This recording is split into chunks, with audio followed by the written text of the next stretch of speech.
when I am on Fresh and Fit and I'm doing the after hour show, and by the way, yes, I will be on Fresh and Fit on Wednesday. We got a full, I'll tell you about that here in just a second. I'll get into that. But to finish my thought here, I'm sitting there in damn near every after hour show, and I'm flanked by girls on either side of me. And my first thought now is, who has the kid? Which one has the, which one is the mommy? And if you go and you watch, I think it was when I was there in March. If you go and you look at the after hour show, I think it was the first or the second, man, probably the first one. When I was there was a young lady there, a very gorgeous looking black girl who's like about 21 years old. And she was like, I have a kid, a 1-year-old kid. And the next thing out of my mouth was, well, who's watching the kid? Who's the babysitter? Right. And, you know, even when I was talking last week with Kevin and Rocky about the video, the Thought Mommy's video, I mean, I think that is a seminal video or a seminal song for this era right now, because if on any show, there's likely going to be at least one and possibly more women on that show who have kids already. And it is not maddening, but it's just like, it's so dumbfounding to me. It's like, I don't want to say shocked, because I'm not shocked by it anymore. But like when I'm sitting there, and this is not a moralist thing. This is just like a logistical thing at this point. Right? Like, how do you do this? How do you arrange this? Who is the one who's facilitating and enabling you as a 21-year-old single mother of a 1-year-old? So that you're here, like, you know, the Chris Rock joke at the very beginning of that song. He's like, what the hell? What the fuck are you doing here at, 2:00 in the morning on a Wednesday night? And I thought that's brilliant, by the way, Kevin. Pulling that quote was absolutely a stroke of genius, because that's exactly what's going on. And not just in the clubs, on Fresh and Fit, on any other podcast for that matter too. Who's watching the kids?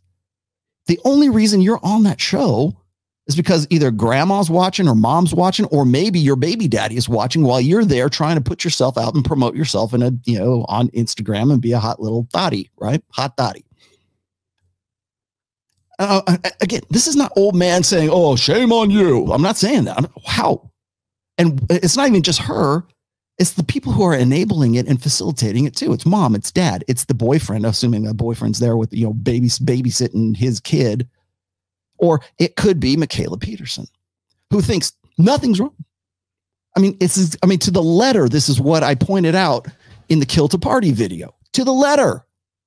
And here we are. And again, so I'm, I take my victory lap. Okay, thanks.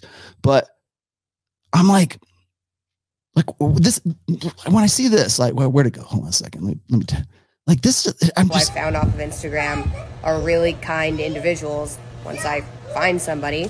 So you guys should calm down. We should just all calm down. Everybody just chill the fuck out. Right. What? And if I was Andre, I'd be like, bitch, what? That's my kid. That's my daughter. That's like half of my DNA is in that human being right there. But she has the luxury of being able to, and like, certainly not the brilliance or the genius for this, certainly not the mental capacity for that. But it's just like, to me, like, now here's why now I'm going to get serious. Okay. The reason this kind of like rubs me the wrong way, I guess, is because when I had a daughter, that this thought would never have entered into my brain. It wouldn't even been an afterthought. Hey, I got an idea, honey. We're kind of saddled down with Bebe Tomasi here, right? Why don't we go on social media and see if we can find somebody to watch the kid while we go off and go jet skiing in, Biscayne Bay? My wife would be like, the fuck are you talking about? What?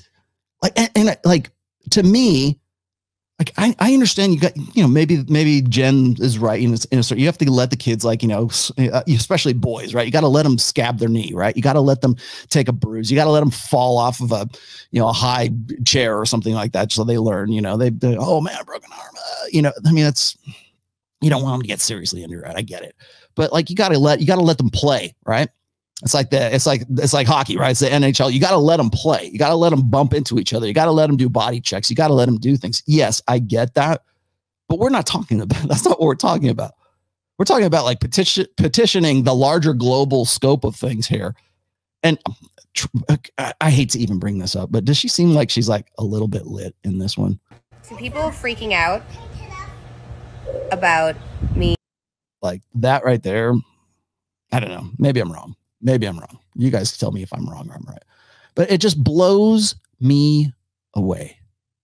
It blows me away that could even be a thing. Because, like, I'll tell you what's funny is, like, Jen, that girl Jen was talking about. Well, back in the 1918 or whenever, I talked to these old people who said, well, we need to see if I can get that a little bit better. There we go. You got to let the kids go. They don't need mommy so much. It's like, well, yeah, you're right, but they still do, and they still need a 2-parent household.